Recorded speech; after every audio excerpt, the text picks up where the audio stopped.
Hello, everyone, and welcome back to the Hyperallergic podcast. Those of us at Hyperallergic have a pretty unique job, composing written works about topics that are often completely visual.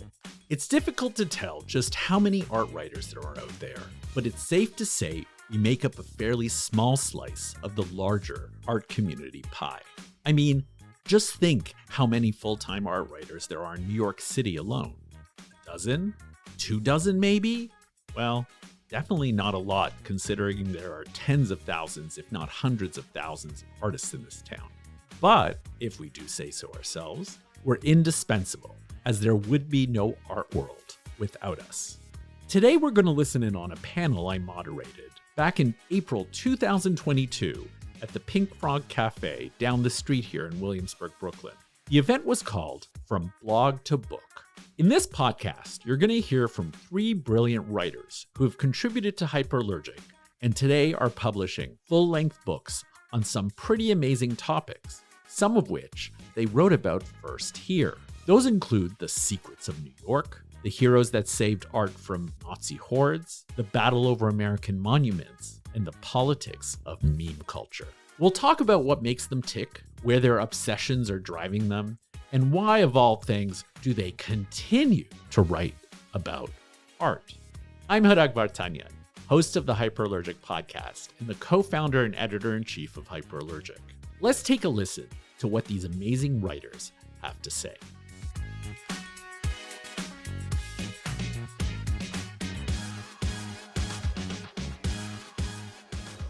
Thank you, everyone, for coming. This is the first event Hyperallergic has done with writers talking about writing. So this is kind of a new departure for us. So thank you, everyone, for coming. And sort of, I'm really proud of this panel because I think these are 3 writers I really believe in. And, and I've been lucky enough to work with them in different ways. And I think that's the pleasure of running a publication and being an editor and watching people flower in different ways. And I think all 3 of these writers have flowered in different ways and are creating books and creating other material and engaging in really important topics. But I wanted this evening to be a little bit about, thinking about like how people turn online material into books, about the thinking, how they sort of think about online writing. And, hopefully everyone can sort of chime in a little bit about how they do this, because I think everyone has very different experiences. So we're going to start, I'm just going to introduce everyone briefly, and then we'll start the conversation. Sound good? Awesome. So I'm going to start on that end. An Zhao, who was one of the original contributors to Hyperallergic, which I think is a real kind of, and she's still here. Still here. So she's a creative consultant, coach, author of Memes to Movements. Do you have your book there? Great. Memes to Movements. That talks about the use of memes in social movements around the world. And we'll talk a little bit about that because Hyperallergic was the first place you wrote about memes. It was indeed. Yep. And she's not only a regular contributor to Hyperallergic, but produces 5 and 9, a podcast about contemporary magic and work. And most recently, she was the COO at Medan and serves on the board of the News Product Alliance in China residencies. So Medan, for those of you who may not know, is an organization that dealt with fact-checking and elections and all these different things. So maybe we can talk about that a little bit too. So now next we have Professor Aaron Thompson, who is, believe it or not, now this is my favorite thing I've ever heard in someone's bio, America's only professor of art crime. So don't steal anything. She's right here and she'll call you out. One of her specialties is studying the black market for looted antiquities, art forgery, museum theft, the ethics of digital reproductions of cultural heritage, art made by detainees at Guantanamo Bay, which was, many of you may have heard years ago, there was a very, I guess it became infamous when the right wing went after it, but it was an exhibition of artists from Guantanamo Bay that she had curated, and some very powerful work and amazing. I think it's just incredible how much she was able to give a voice to people who had felt very voiceless, and a much broader audience. So I just want to say that's just incredible. And a variety of other overlaps between art and crime. And I'm going to ask you at some point why you're so obsessed with crime, but but I love all of that. And her book that came out recently, Smashing Statues, The Rise and Fall of America's Public Monuments, which traces the turbulent history and abundant ironies of our monuments. And she's written extensively about monuments in general and a lot of controversies that have been coming up around that. So great that you're here, Erin. Thank you. And then now Michelle. Michelle is somebody I've been, first time we've met, actually. Oh, we're Twitter friends. Twitter friends. and we've been Twitter friends for like a decade? I don't know, long time. And this is the first time we're actually meeting face to face. But Michelle's also the founder of Untapped New York, which is an amazing website about, guides of different cities and sort of urban discovery. And am I characterizing it correct? New York City Secrets. New York City Secrets. Highly recommend it. She does a really great job of sort of making the urban landscape sort of accessible and exciting, which is really amazing. She's the author of Secret Brooklyn, An Unusual Guide, New York, Hidden Bars and Restaurants, and Broadway. That one I don't know. Broadway is about the history of Broadway? It's like a little flip book about Broadway and old pictures and such. Great. And she's a graduate at Harvard College in the History of Art and Architecture and holds a master's degree in urban planning from Columbia's Graduate School of Architecture. So she really knows what she's talking about. Her book that just got picked up, which is friggin' amazing, is, here, let me find it. There it is. The new book, The Art Spy, The Untold Story of World War II Resistance Spy Rose Valland. And she wrote about that first for Hyperallergic last year. And she has a book deal. And she's like some hot, writer on the scene. And she's putting this all together, which is amazing. So it was sold to Harper One. Is that what it is? Yeah. And so the nonfiction work examines the role of a French resistance member and art historian in tracking down looted artworks throughout Europe during World War II. So she's this art historian was credited with providing the information that stopped the last train of stolen art from leaving France. So very excited to read that. Cannot wait. I can't. That's going to be a movie. Come on. Yeah, they're working on it. See, there we are. I knew it. Okay, so let's get started. And those of you who may not know me, I'm Hrag Vartanian. I'm the editor-in-chief and co-founder of Hyperallergic. And, Hyperallergic next month is celebrating its 13th year.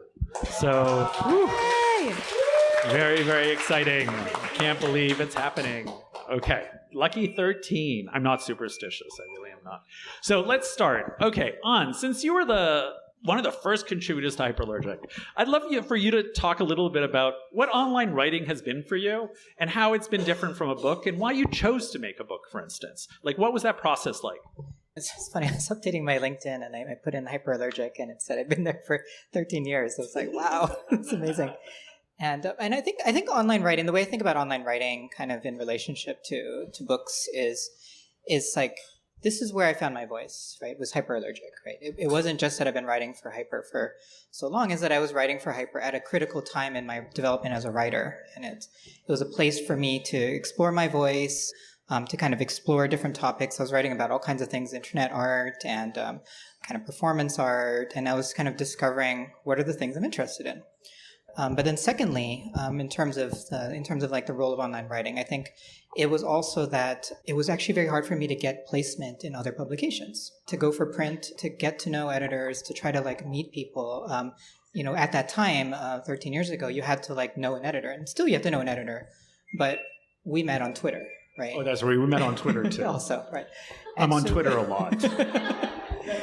And so there are just different avenues, there are new avenues in which I could connect with people who might be, able to help me develop my voice. And so I think there are a lot of ways that online writing, I'll just share those two, but I think that online writing helped me kind of both develop my voice, develop my interest, but also, frankly, just get my name out there.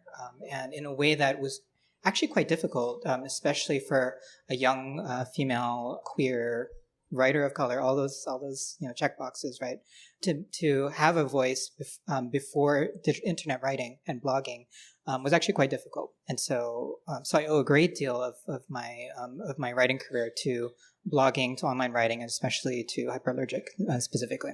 And I also want to mention that when Anna and I met on Twitter, we were arguing. We were. So thankfully, neither of us are really conflict adverse. And that turned out great, but it was an argument over, you were the first artist that Brooklyn Museum hired to do their first fans Twitter feed. That is correct, yes. Right, and that became a whole argument because I thought that was gatekeeping, and anyway. Whatever, as you can imagine, it led to a lot of funny times.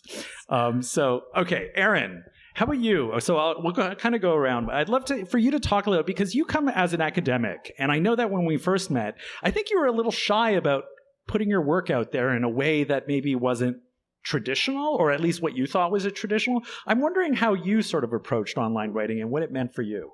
Well, not to be left out, but we also met on Twitter. Wow. Honestly, I don't meet anyone in real life anymore. Which is important because the first piece I wrote for Hyperallergic was me tweeting a thread, and you slid into my DMs to be like, stop tweeting and turn that into an article. Good advice. True.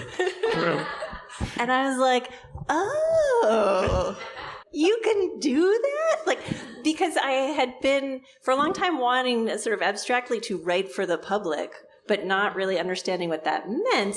And I had achieved that by writing opinion pieces.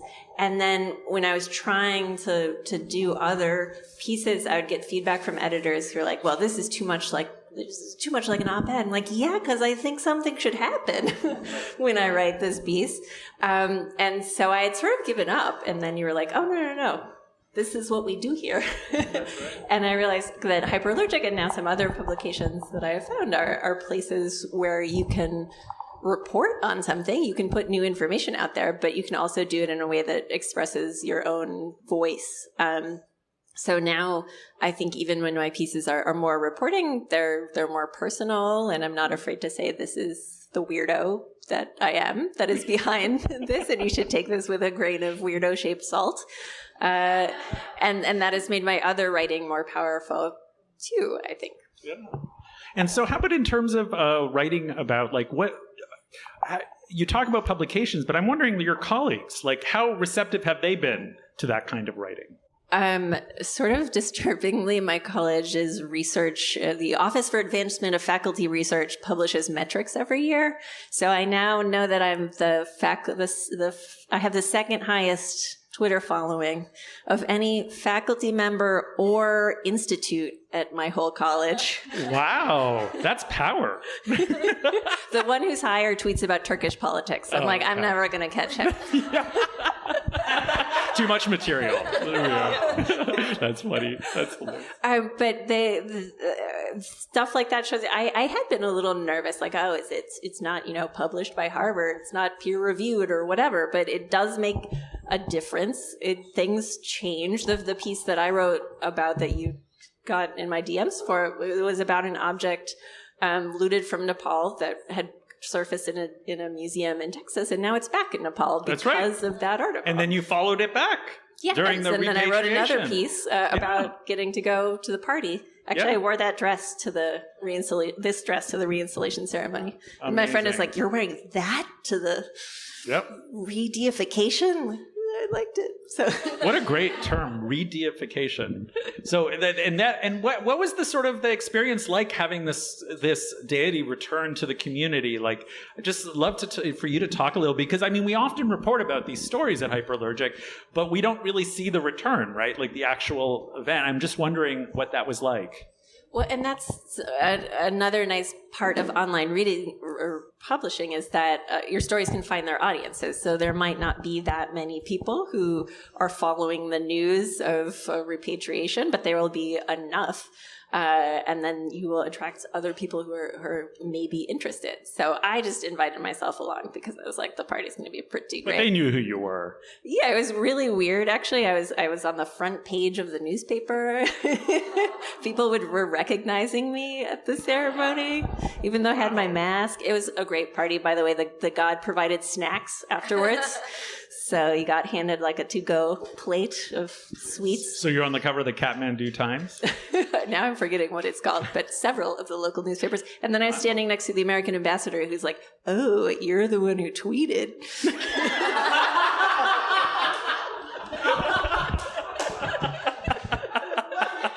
royalty. That's you. I love it.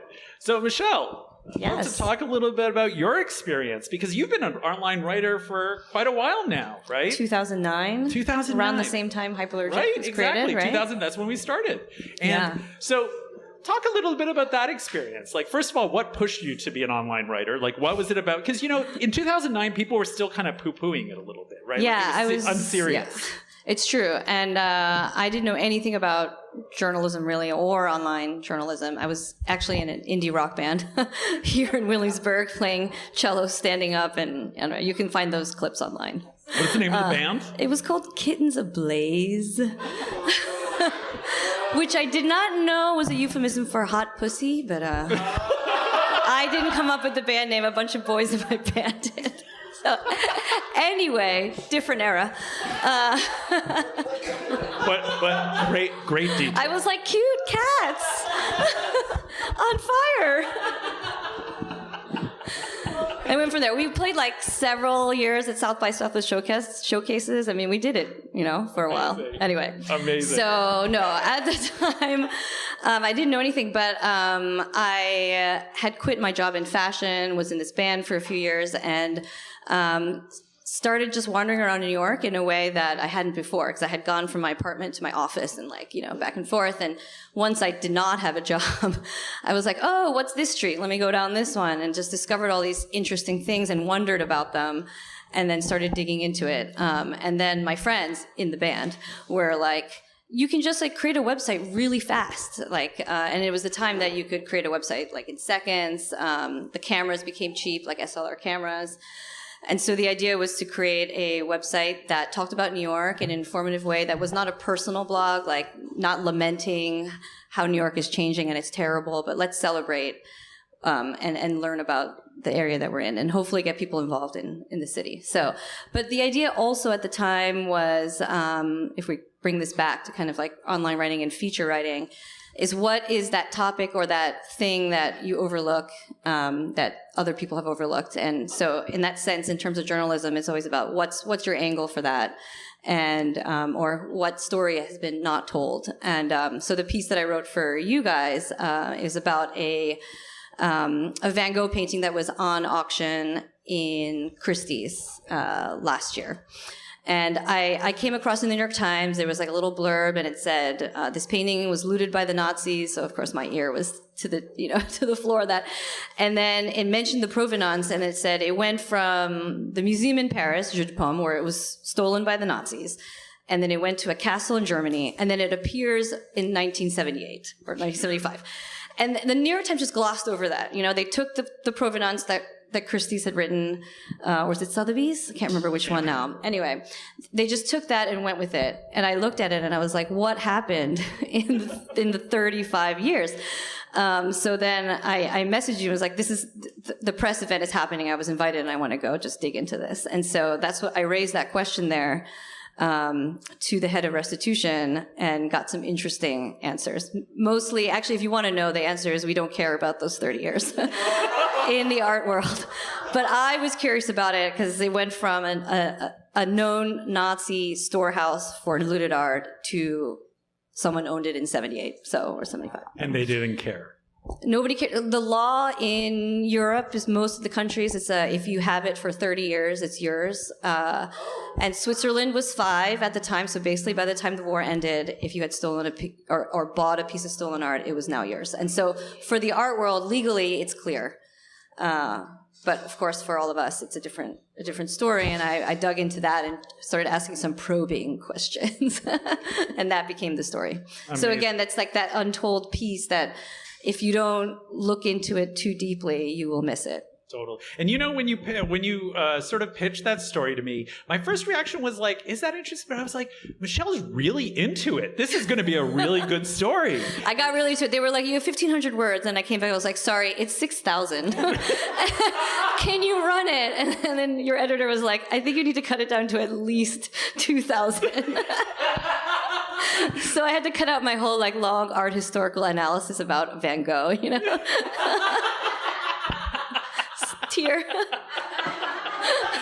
But it was a really good piece. It was So, okay, let's talk about, I'll start with you this time, Michelle. So how did that become a book? What was that process like? Did somebody just read it and was like, oh my God, you need to do this? No, not exactly. Well, okay. So I've been writing about New York for like over 10 years, and I could not read about New York in my spare time at all. It made me really stressed. Everything was like, could that be an article? Could that be like a tour or something, And so in my spare time, I read World War II books. I have a family history. That sounds relaxing. I got really into it. So like I have a family history in World War II. My grandfather survived the atomic bomb he was a student in Japan at the time and from Taiwan. And so I've always been interested. But then I married someone French. And I was like, I should probably know more about French. I'm obsessed with World War II. So I went into this like dark hole that led me down into a very small niche of female French World War II spies. Wow. Apparently, there is actually a lot of books about this. And in France, there's probably a union. Yeah, probably. So then last January, I read a book called Goring's Man in Paris. And it is about Goring's art dealer in Paris, and Rose Valland, the character of my book, worked in the museum that this art dealer was the head of. Well, he was the head of the Nazi looting force in France. And she just like literally popped off the page. And I started kind of digging into her. I put it aside for a while because I was pregnant, my second kid, and then in October, I was like up in the middle of the night feeding and pumping and whatever. And then suddenly being like, I'm going to write some stuff, in the dark. And so that's what happened. I started writing some chapters and seeing if like I could do this and whether it would lead to something interesting. And then I was like, I should probably write something in the public that's not about New York, but about looted art. And then I saw this exhibition come through and I messaged you. And so thanks for trusting me on that. Are you kidding? I was dying for you to write at some point. So I was like, this sounds great. But honestly, and this speaks, I think, to all of you, it's like it's not just the topic, it's really when you see someone's passion for a topic, that really sells it, right? Like Aaron, when you write about like stolen art, I see it. Like it's like this laser focus, that emerges, and in the way you pitched it, I was like, I knew there was something. I was like, the pitch is good. Like the pitch, I don't know about the topic, but like this is, and then, and in the same way I feel like it was similar. It was like, you're like noticing things other people weren't noticing. And do you want to talk a little bit about that? Like in terms of, because memes, when you started writing about them, no one was really taking them seriously beyond, I don't know, Tumblr, like this sort of like, things were getting in the media, but no one was talking about them. Right. Yeah, that was my first article was for Hyperallergic, and that was 2011 when I first started writing about memes and politics. And at that time, the idea that memes could be political was very strange. This was long before the 2016 election, long before kind of what we see today. So I think one thing about online writing that I really appreciate is audience validation, right?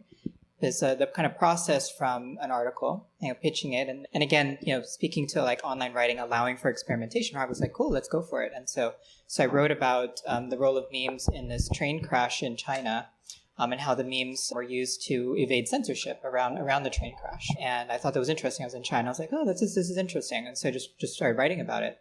But then people started tweeting about it and started picking it up and saying, oh, this is also interesting. I was like, oh, okay. And so again, speaking of finding my voice, I was like, oh, maybe I should like look at this further. And so I just started doing that. I just started poking around, writing some more for Hyper, more for other publications. And what's concurrent with this was also a growing interest in the role of the internet in politics, right? So again, 2011, it was a time of hope for the internet. Arab Spring, the Occupy Wall Street movement, a lot of optimism about technology that I think is, looking back, can feel very different, right? But the idea of even thinking of technology as maybe political, as having a political impact, was also growing. And so there's a growing kind of field called civic tech, and also critical tech that was also looking at this. And so it's within that growing interest that I was also able to start writing. And so many ways, the topic I was exploring was also kind of just growing in kind of popular interest. And certainly also the people who grew up with memes, as they started moving into editorial roles, into decision-making roles, into campaigns, right? And it's not an accident that we started to see things really crescendo in 2016. because a lot of the people who grew up with memes were kids, were in roles of influence, right? Who could shape campaigns, who could work in movements, who could write about them. So in a lot of ways, that's how it evolved into a book, was also that the greater consciousness and the greater interest.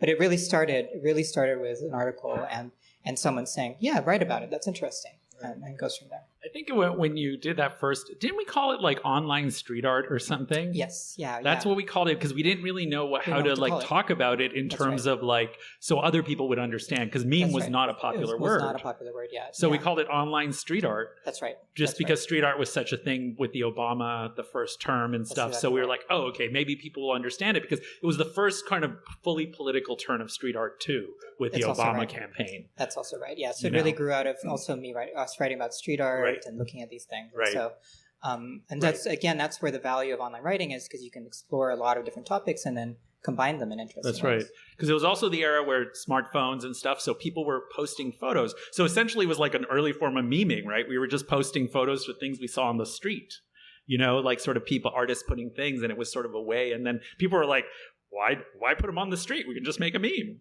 We just circulate them that way. And it became a whole different thing. I remember that. But in China, it was so interesting to me also, because there it was a way to evade censorship. That's right. Because it was harder to scan a photograph and figure out whether you should censor it rather than text. And as soon as you told me that, I was like, oh, this is the future. Like, this is going to be something we're going to have to figure out. Right. Do you know? Yeah, and the technology has evolved since then, right? So those techniques no longer work. Right. But at the time, it was very interesting. It's like a visual technique and how things work. Right. And it's always interesting to look longitudinally at these technology, right? Over 13 years, what has evolved, what has changed. And certainly it is a bit of a cat and mouse game. Totally. Right? Yeah. Absolutely. And things get shifted and we play with words and all those sort of things. So now, how about you, Aaron, in terms of like, what does your research look like in terms of, and what part is writing in that sort of practice for you, right? Like, what is it? Because I mean, now if anybody follows, I mean, obviously I'm going to say follow everyone on Twitter, though you're not on Twitter anymore. Not on Twitter. You're not on Twitter anymore. But Aaron, you're always like, your research is sort of surfacing on Twitter in such fascinating ways. And you're calling out auction houses that sell really ugly objects that are clearly fake and all these types of things. So tell us a little bit about your own practice around that. Like, what does that represent for you, or what does that mean? My girlfriend just looked at a couple of days worth of my tweets and was like, "You're entering a manic phase in your research, aren't you?" Like, this is true.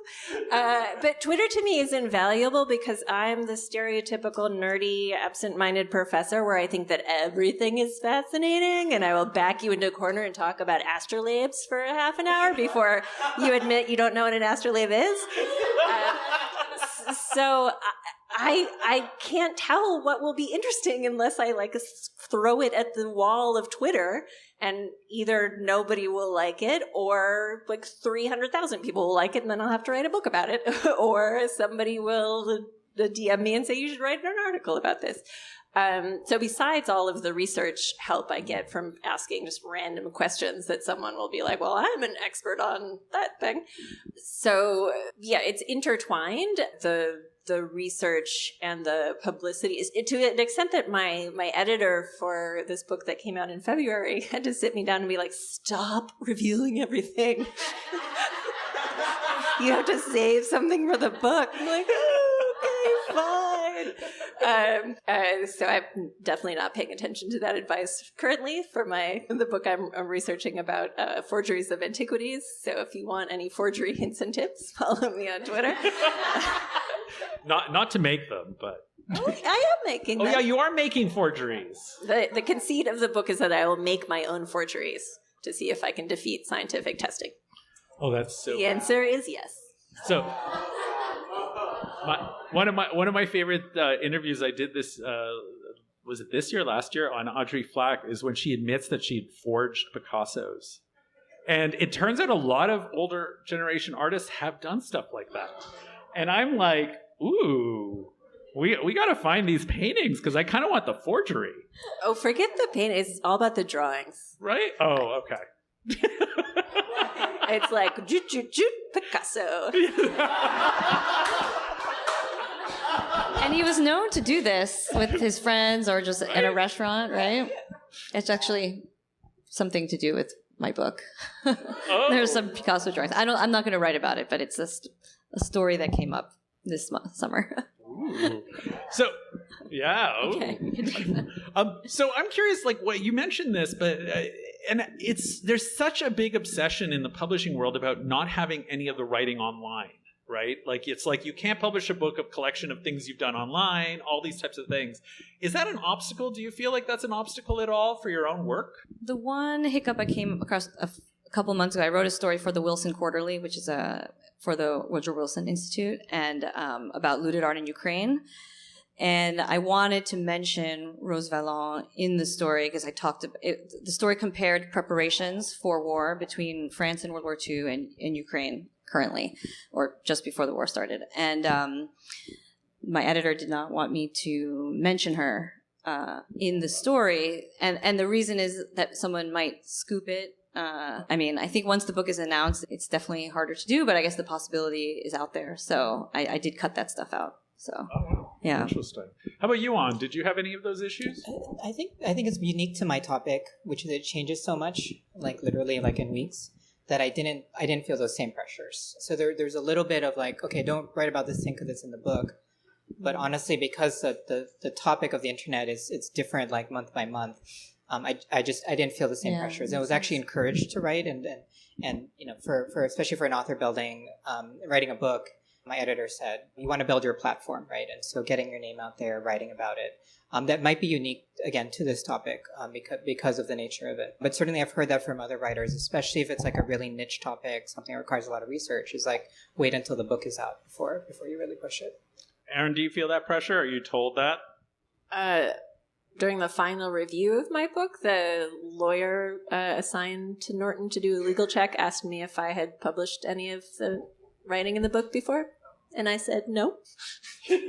And that's it. But I think it's a copyright issue, and I knew totally. you weren't going to sue Norton for something that I had written for you, so I was like, let's not even deal with this issue. Got it. Gotcha. So now, what are some of the biggest, in terms of writing a book, what was the biggest challenge for each of you? I'd love for you to chime in. I mean, everyone has their own battle. I know it's like the sleepless nights and stuff. I'm kind of curious, any kind of, and also tips for writers in the audience. What would you do differently on anything? I think that, there's two things that I think come to mind as like difficulties. The one, back to the topic, is like writing the book versus getting sucked into the rabbit holes, when literally my job was to research rabbit holes, right? So I literally had to go up into a mountain in China with no internet to finish the book. Oh, come on. Literally, I did. Did you do that? I literally did that. I literally went up into a mountain to finish the book because I had to get away from the internet, even though my book was about the internet. So that's it's real.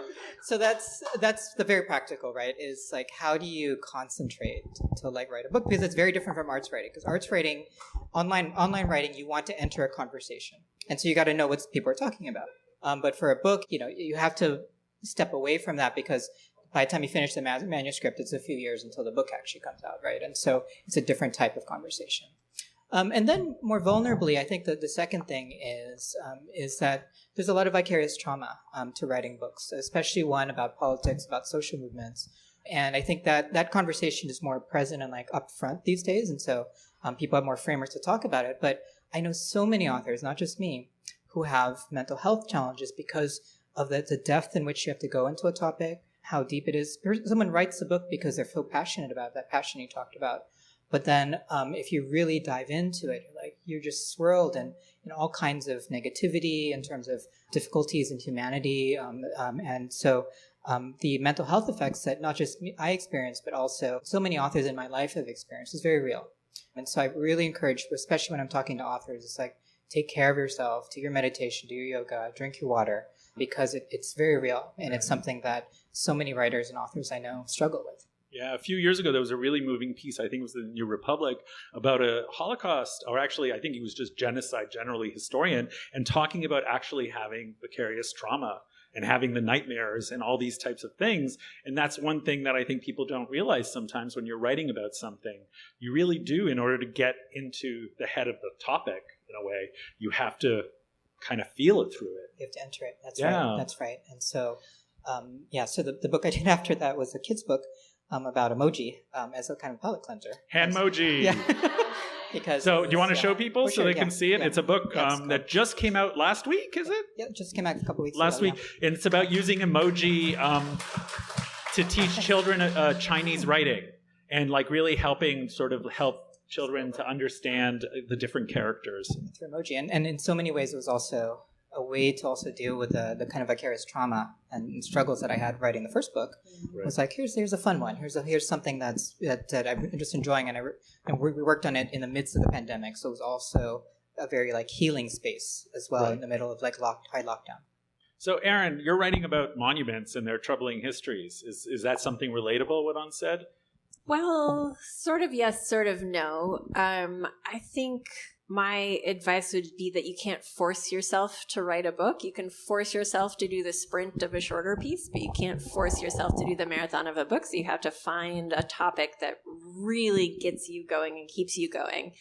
And I just read Elizabeth Hardwick saying that there are two types of writers, those who write out of desperation and those who write out of revenge. And I am 1,000% revenge.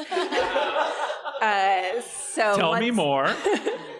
Once I found the I'll show them topic approach to monuments, I at it. And then Twitter was also very helpful because I'm already getting criticism from all of these people who,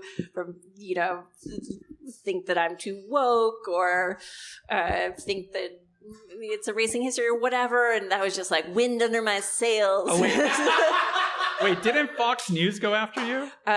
Tucker Carlson personally denounced me. Congratulations. And how was where that? Does that go on my CV? And how was that experience? Awards and honors. Right? How was that experience being denounced by Tucker Carlson? He's got a whole crew who then find you on various social media and write emails and letters to your chair, blah, blah, blah. My favorite was the unintentional compliments, though. Somebody on Twitter is like, I didn't know. Oh, my God, now I'm forgetting her name. Who's the CNBC commentator? Rachel Maddow. He's like, I didn't know Rachel Maddow had a twin. And I was like, oh.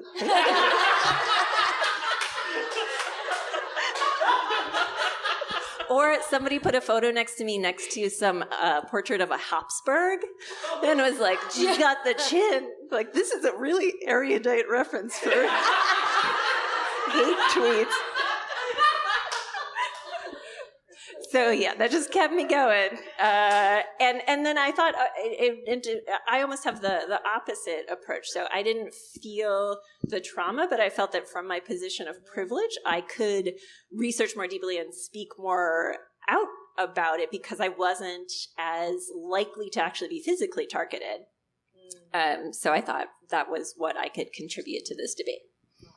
So now, Michelle, World War II, there's something there, no? I am waiting for the people to come out of the woodwork when it does publish, women, non-French, writing about World War II. So it's coming, but right now people are blissfully unaware, right? If you read the trade papers, you've seen the announcements, but the world does not know yet this book is coming. But this is a really heavy topic. And sadly, almost relatable nowadays in terms of the world in turmoil. Oh yeah, this person rushing to save these artifacts. Well, at a time where people's lives are at stake, and it's very difficult because there are all these decisions being made. Right. Right. Do you send people to the front or get more weapons, or do you allocate money to save some artwork? It's it's a real life decision. So how's that process been? Because there's a lot of complicated moral issues in this as well. Yeah, the topic is so large, as you're saying, and if I don't actually very focus in on her story and the narrative, I get kind of lost, and even I spent a month in the French National Archives, just opening boxes and taking pictures and you're I feel like I need to take pictures of everything because everything could be potentially relevant. And that part has in the initial part of writing this book was the most challenging and feeling that stress. What if I don't take a picture of this? Is it going to be detrimental? Or if I take all this, am I going to be able to go through all these hundreds and thousands of pages of research? And then I've been writing now that I'm back, although I'm leaving tomorrow again to do more archival stuff. But I think the most challenging thing is actually that I didn't expect, back to your first question, is I just assumed people would be like really happy to tell me their stories, right? It's and hopefully difficult. Yeah. I mean, and that's the thing. It's like often it's like the most interesting stories are the ones that people don't want to tell you. At first. And so it's like how to figure out how to talk to them to get them to trust you, then to like open up or give you materials. So that's part of the process that I didn't kind of expect as like a journalist looking for facts, right? Or that it would take so much political maneuvering. I mean, you know, obviously you've been treating the story with such care, but it really is kind of amazing how your whole research can sort of change. You know, with these one or two people. I'm wondering, do either of you have sort of experience in terms of similar, like where it's sort of like that one pivotal person that took so long to cultivate or like that could reveal or anything? Though I imagine, Erin, you know, museums aren't delighted to see you show up. They're probably like, oh no, Erin's here. Quick, check the labels. Check the provenance of everything in the room. Hide those two things. It's great. They respond to my emails so quickly. Please don't go on Twitter. Right. No. So do you ever have these kinds of experiences like you have to really sort of like find that source, or it's just, you know, frustrating? I mean, I'm sure provenance is a frustration in and of itself when you're dealing with provenance questions. Well, my style of writing is, I think, much more free form, especially for a long project. I start off with all of these potential ideas, and then I end up writing about the ones that I could follow through to the end. So there are definitely little half-dug rabbit holes off to the side that I mourn, but it just wasn't as easy to do that. So if you're writing about one person, it's much more. So that's so scary to me. The thought that there's the fear that you won't find what you need, right? Right. But for me, it's been more about serendipity and being comfortable, you know, answering the phone call of someone who says, like, I have something to tell you. I'm like, okay, let's see. And sometimes it's nothing. And oftentimes it's someone who has read something I've already written or whatever and wants to tell me something that ends up like changing the course of the book. Amazing. How about you, An? Yeah, I think one other thing about a book is like, don't write a book unless you can't imagine not writing the book, because it's so hard. That research, the patience, the persistence. And there's so many moments of serendipity for me. For me, it was important that when I was writing about internet culture that I actually meet people who are doing it. And so I wasn't just like looking abstractly. And so I've just, stumbled into someone, I was in Mexico and just met someone who had been involved directly in some of the Ayotzinapa 43 activism, and then was in Hong Kong and met people who were like literally like putting up the umbrellas for the umbrella movement. And those are things that, you need a lot of patience for. You need a lot of persistence. And regardless of the type of research, like we're all doing different types of research, but either way, it's tough. And so like what you're saying, if you don't have that passion, whether it's revenge and desperation, right? If you don't have that, you're not ready to write the book, because you need a lot in you to hold on to that when the going gets tough. It makes me want to summarize that. I think we all have a lot of passion, but you might think that, oh, you're writing a book because you're an expert about something, but I think it's more that we've written books because we're open and curious, and anybody can get to the point of expertise if you're open and curious enough. That's right. Absolutely. I think that's why all your writing is interesting. The three of you. I think that's part of it. I think it's like expert credentialism can sometimes like, okay, you're the expert. Doesn't mean you're a good writer. Do you know what I mean? And I think all the three of you are good writers. And I think that's where the difference is here, right? As opposed to some of the others. So now, when do you know your book is done? I mean, I know you've written other books, Michelle, but I mean, like, I'd love to get a sense of when do you know it's done? Your editor's banging down the door. Hey, where's the book? Where's the manuscript? Was that really the case with you, An? Yes. Yeah. It's hard because it's when is it done, right? Right. You're exploring, and so it's true. Like you just need deadlines. You need some kind of structure, and in some ways it just had to finish because any topic, especially given the passion that we have, it can just keep going. And so at some point you have to say, okay, this is ready. But is it ready? It's hard to say, right? But that's actually where the collaborative part, like being a little facetious, but when an editor helps you determine, okay, this is good, and you can continue this. There are other ways you can write, but this package is ready to go. But I think it's very hard actually for an individual. And for me, it was important that it was collaborative in my decision when it was, time to ship. Erin? Yeah, it's hard to know when to stop because you can't put in anything. But now I remind myself along the way that I can't put in everything, so I don't have to worry about collecting all the single possible everything everyone has ever said, which is what academia would do. So it's sort of artificial, but that can be reassuring. Michelle? So I guess my whole life I've never really liked writing with outlines or anything like that. And my architecture background makes me my training is everything should be iterative and you're kind of testing. And so I don't know how it's going to end for me on this project specifically, but I've never missed a deadline. So I'm kind of latching onto that, but I do think the way I work is I feel very I'm embodied in that project. And so I do think it will come to a point where I will feel that it is complete. So we'll see. When we were talking beforehand, you told me you were writing to the Sorbonne to verify her graduation dates, one of the 4 schools she attended. So I feel like there might be some editor. A lot of it is fact checking because you can't really trust anything that you see anywhere, whether it's in a book or online. And one of the things I've been trying to verify, because this woman went to 5 schools that had 3 graduate degrees, and she was born in 1898, so this was a big deal, and there's no real clarity on exactly what degrees she got, and the only way I'm going to verify that is the school needs to tell me. I don't trust what anyone else says. But yes, I am going down a lot of rabbit holes right now.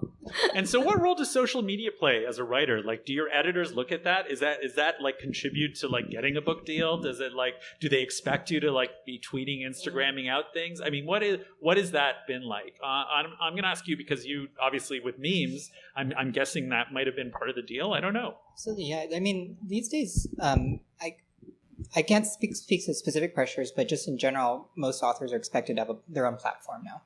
And the days of the publisher going out and marketing the book for you and putting you on all the stages, just unless you're a bestseller, it's rare. Most authors I know have to build their own platform. They have their Instagram, they have their Twitter. They're the ones pushing for the book talks. They're the ones scheduling the things, right? And so even if it's not specifically social media, it's the reach and access that an author has. It is, most agents will tell me, is part of the package, is part of the kind of pressures now with the publishing industry. I just want to mention Viken, who's over there, the publisher, and my husband. He actually, the reason I started writing a blog was actually because he actually asked me, and he's like, hey, do you ever want to write a book? And I said, sure. And he's like, who do you think's going to read the book? I go, people interested in the topic? And I mean, this was so sweet. He was like, oh, that's not the way it works. And then he's like, maybe you should start a blog. Because even if you get 100 readers, you'll have 100 people that want to buy your book. And I was like, oh my God, that's so brilliant. That's so brilliant. So I literally started that because of Viken, kind of his marketing genius, and being like, yeah, that's not how you sell a book. But that's sweet. So thank you for being so nice, Viken, that you convinced me to do online writing. And then he sort of snatched me in, and now that's what I do all day. 13 years later. Erin, how about you? What's the role been of social media? Or what are the expectations, I should say, too? Are there? I had my first meeting with my publisher's marketing and publicity people who are going to be in charge of the book marketing and publicity, and I was like, great, they'll finally tell me how to use Twitter and social media. And they sign on to the Zoom and we're like, you're a master of Twitter. I'm like, no, I don't know what I'm doing, I'm just guessing. So I guess advice being whatever. It's well, they're probably used to dealing with people that are much worse at it. Yeah. I mean, they're it's one word tweets or something. You'd be like, I'm eating my food.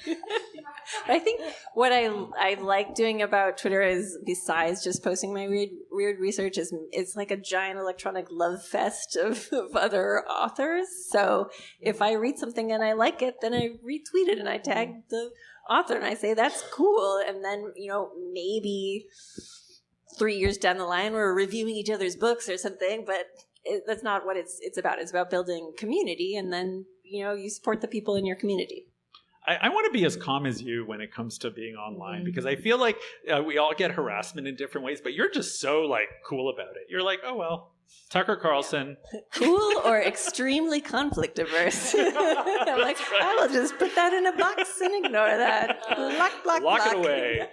Michelle, what do you think? Well, I would say that I have heard from my agent and editor that so more than social media, having some platform or audience is helpful and useful. So I don't know if everyone here knows that narrative nonfiction, I think most of nonfiction is sold on proposal. So you put together what's basically a marketing document with a sample chapter. And then one of those sections is kind of like audience reach, or basically how will you help us sell this book? And that's what you put together your social media following. In my case, I also had like the page views of our website and other things. And so, yes, it is important. So did their eyes open up when they saw those statistics? I think so. Yeah. I think so. So it helped. It helped, I'm sure. Yeah. It helped, but it's not necessary. Right. No, often I will see not. people who are like, I just sold a book, and I'll click through. They've got like 1,000 followers. But I've also seen the opposite, where people, I'm like, I don't know if they should be writing a book. And then they have like, 400,000 on something, and you're just like, okay, good luck with that. Right. Okay, do we have any questions in the audience? We've been going on for about an hour, and I know that Aaron has to leave fairly soon, but questions from the audience, anything that you'd like to know from these lovely... I also just want to make sure that someone has documented this for Twitter with a photo. Just want to make sure there is something. People are taking photos, right? Yeah, we have photos. We're good. I will be looking like in all of the photos. I'm very awkward.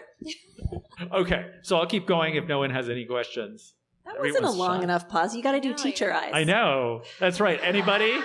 I sense a question over here. Nothing? No. Okay.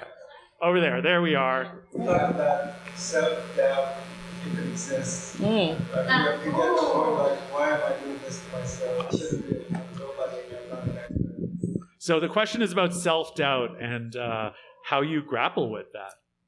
Imposter syndrome, maybe? Yes, that. There's a meme I saw circulating around. It's like, what makes a writer more anxious? And it said that everyone will see your work and that no one will see your work. Both are true.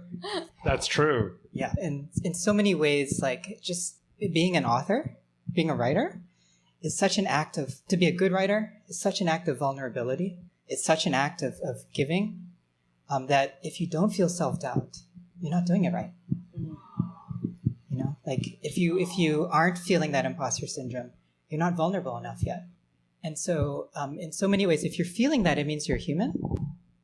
And if you can tap into that depth and like allow for that vulnerability to sit in your heart, you're going to be an amazing writer, because you have understood what it means to bear your soul, to bear your emotions, to bear human vulnerability and human suffering and human life into your book. But you have to let it go to function. The question is, do you have to let it go to function, though? Yeah. I practice mindfulness meditation and yoga, and so for me, it just has to. It's not about letting go, but just letting it be. Mm-hmm. Like a lot of my practice, and that's actually interesting. I haven't talked about the role of meditation in writing, but like you just have to like let it be and let it be there, not suppress it and not inflame it, because that'll. Either way, that's not healthy, but how do you just sit with it? Allow it to be. And allow that vulnerability, that turmoil, to become the fuel that creates great writing. How do you manage socially? I find my own archetype, especially these last few months. I've spent so much time just working. So the question is about managing your social life, which I think any creative person could sort of deal with. Erin, do you want to answer that question? When I wrote the book that came out in February, it was all during pandemic. We retreated up to Vermont, and my kids were in school that got out at 3, and it was an hour away. So I had from like wake up time until 2:01 to work, and then afterwards it was not work. So this artificial barrier, I think, made the work better, because there was no like messing around. I was just in it and writing, and then I was stopped and gave my brain a chance to, think about things. Believe it or not, my entire brain is not consumed by playing Go Fish, so it could kind of be percolating back there. So now I try and keep up with that. The thought that you have to have a well-rounded life. You can't just be in front of the computer telling yourself think all the time. How about you, Michelle? So for both questions, yes, self-doubt. I think every few days I'm like, oh God, is like the little that I wrote so far any good? And then I have to go back and then I'm like, okay, I think it's okay. So that's constantly happening. But then analogous to that and about the social life question, I've realized that I need, in terms of book writing, which is I think similar to like long form feature writing actually, I need a very specific setup, which I don't have for when I was writing, like churning out articles for Untapped New York. You could put me like at a highway median and I could like write that. But this stuff, I have to sit at my dining table. It probably needs to be usually morning. And I have to have a very clear mind and a clear space in front of me. And that's when I'm actually writing. And so in that way, I actually compartmentalize my day, because if I'm having to meet a friend in the morning, I kind of already know that that day is not going to be a very full day of writing. It might be doing some research, searching for documents that I need and this kind of thing, or sending emails to people who I need information, but it's not going to be like a creative writing day. So that's so you need the isolation a little bit. It has to be quiet, yeah. So it either can be in the middle of the night where my kids are not around, or it's like morning and they've gone to school, and yeah. How about you, Erin? Oh, I just wanted to say on self-doubt, it changed my life a couple of years ago to hear that a friend asked herself when she was, should I apply for this thing? Should I do this thing? To ask herself, what would a mediocre white man do? And the answer is always go for it, right? So now I'm like, yeah. I'm actually in the deep hole in the psyche of one of those men right now. I've been writing his character. He hated Rose and refused to pay her for 9 years. Oh, wow. Ooh. Before the war. Yeah. Hence the revenge part. Yeah. She definitely had revenge in her, yeah. When do you like writing, Erin? When is it? What's your sort of ideal environment? I make myself also write first thing because I know my brain is clearer then, and I always sit down on the computer and want to be the good girl answering all her emails and scheduling the kids whatever, and instead I actually changed the password on my computer to something involving basically like go write, so I have to type that in and remind myself, no, give your best self to what is most important to you. How about you, on what's your ideal environment? You have to fully, you talked about the top of the mountain. I'm guessing you don't do that each time. I try not to. Just mornings. Mornings are good. Mornings are the fewer distractions. And also, there's a real effect of like decision fatigue. Like your brain literally just gets tired. At least mine does, just throughout the day, because you're making decisions all the time. And so when you're writing, you're making decisions. And so I find like first thing in the morning, like 6 a.m., I just wake up and like just start writing. And it's not like a disciplined wake up 6 a.m. thing. It's more like literally I just woke up at 6 a.m. and I grab my laptop and start writing. And that's often a good place. But everyone is different, right? And I think the more important point is you have to understand like when is your best time to write, and like make that precious. Right. Protect that with your life. Because for me, that's the morning. So if someone tries to take my morning, unless it's super important, I will not give away that morning, because that's when I do my absolute best writing. And for everyone that's going to differ. Maybe it's late at night for you, right? It's different. But that is the most precious time. Yeah. When things get really bad, I actually go to my parents' house and sit in my childhood bedroom where I guess learned about everything. And I write there. So that kind of like breaks the block. Plus they feed me, so. That helps. Okay, yes. I would love to know, each of you, if you guys have any stories or teasers or tidbits that are either in books or that you found in your research that really stuck with you. I'd love to share. Teasers or tidbits from your research of your books that you'd like to share to sort of like bring it out. I could start. Go ahead. So I'll kind of recap for you the opening page of the book. And it is Liberation Day. The final battle of World War II in France is happening all around this museum that Rose is in. It's called the Jeu de Paume. It's across from the Louvre in the Tuileries Gardens. And The Germans have basically surrendered at this point, but like bullets are still flying everywhere. And a parade with General Leclerc is like coming down, and a mob is forming around the museum, and they break into the museum. So she's in the museum still. She's been there protecting the art for the days of the last part of the war, because she's been told to stay there at all costs. That was her directive. And they come into the museum and they start suspecting her, because like, why is this woman in this museum that we know is a German stronghold, and not letting us go into the basement? So the basement is where there's like several hundred paintings and sculptures stored. So she doesn't want people to go in the basement, but she has the key. So so she has a gun to her back, and they're like, show us what's down there. And these are French soldiers and the mob suspecting her, and everyone is yelling. And then so that's like the opening of the book. So, and then we'll find out what happened to her. Powerful. Erin, anything? I have too many things. Remember, I'm in the manic phase. Right. I guess if you need to make a fake label for your fake painting, you'll need period-appropriate paper, but good news, you can just go to a rare books or print store, and they will usually have a box full of like stuff that's kind of too tatty to sell. So you find one that's dated, and then you'll know that the paper is from that date. And I had read this and I was like, no way. And then I was walking past a rare bookstore and I went in, and sure enough, there was the box full of stuff across from the V&A. So now I have a whole range for like 10 pounds of potential forgery materials. Wow. How about you, An? I think my favorite little moment was towards the close of the book. I was kind of digging into like, why do memes exist? Why are we making all these weird animal gifs? And I kind of stumbled upon like research on the cave paintings of Lascaux, like 40,000 years ago. And there's research that suggests like it was designed to be animated quote unquote, right? It's a heavy word, but that in the torchlight, these paintings would be moving.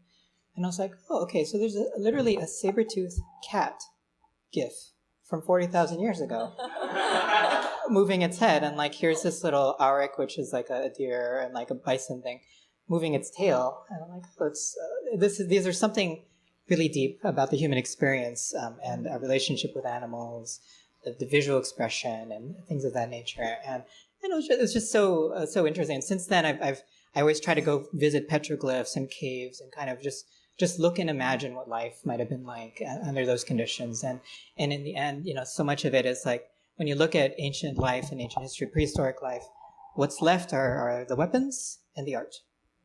And there's so much about art, I think, and visual culture that I think is just so critical to who we are as humanity. And so I ended the book on that because I just found it such a touching image. So I have one last question now. And this is something I think about a lot, which is, why do you write about visual things? Why do you write about art, right? Because I feel like it's one of those things that, those of us who write about art, we're kind of, special beasts of our own, because, it's hard to translate visual things or other things into writing sometimes, right? And I'm curious if any of you have any thoughts about that? Like, why are you interested in writing about buildings or like spaces or like somebody who's dealing with art? And like, why are you writing about monuments? And I'm just curious, what is it about the visual part that sort of excites you so much, that sort of inspires writing? Like, I often say I'm a writer, but my imagination lives in art. Like, it's sort of like it helps. It's where my ideas are. It's what I want to write about. I'd love to hear some other interpretations or thoughts. I actually don't write or even teach about the artworks that I find most beautiful, which are Greek vase painting, but you can't show those to people. They're not flat. You have to sticking your face around and going like this to them. So unless you're with me in a museum, you're not hearing my thoughts about that. So I write around art, I think, and I am especially interested in our relation to our past, which definitely is me working through childhood issues of respect for authority and whose past do you choose to determine the future. But yeah, it's almost a side issue to the visual.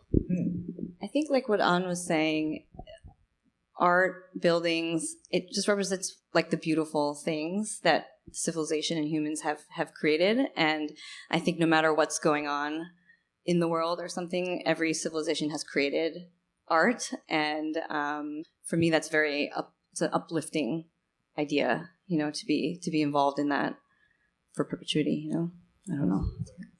An, how about you? Yeah, I think it's a way to tap into there's the ways that we express ourselves, not just visual art, but just like music, performance. This is like, so much of the art is about the bearing of one's soul, and exploring the human condition, and I can't help but write about it. I want to explore that. I want to ask those questions, because these are deep questions about who we are, both the joys of life and the tragedies of life, right? So much of art is about that, and so it's like, how could you not write about it? It's kind of my attitude about it. So I have to. What a beautiful place to end. So thank you, An. Thank you, Erin. Thank you, Michelle. Thank you everyone, for coming. Thank you.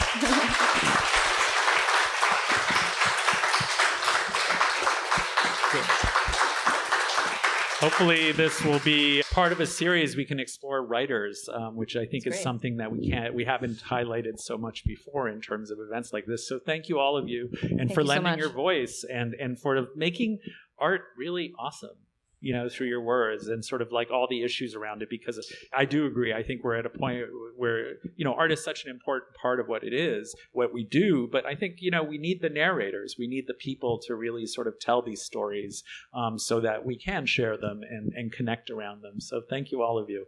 And thank you, everyone, for coming. And thank you for the Hyperallergic team that sort of put together, where is it, Shadi and Alex, and where is everyone? Wadia. Where's Wadia? So, there you are. Great. And Viken and Lakshmi and everyone else. So thank you. Thank you, Hrag. And hopefully they'll be around a little bit to answer some questions. I know, Erin, you have to run. I have my new snazzy business cards. Oh yeah, new snazzy business cards. Grab one. Okay. Thanks again. And thank you to pinkFrog for allowing us to do this event and to working with you. Yes, supposedly that bar was originally in an Al Capone bar in Chicago, and it was moved here years and years ago. So some of you may remember this space used to be Sugarland. Does people remember Sugarland? Yep, this used to be Sugarland. Yep, just so you know. So thanks again.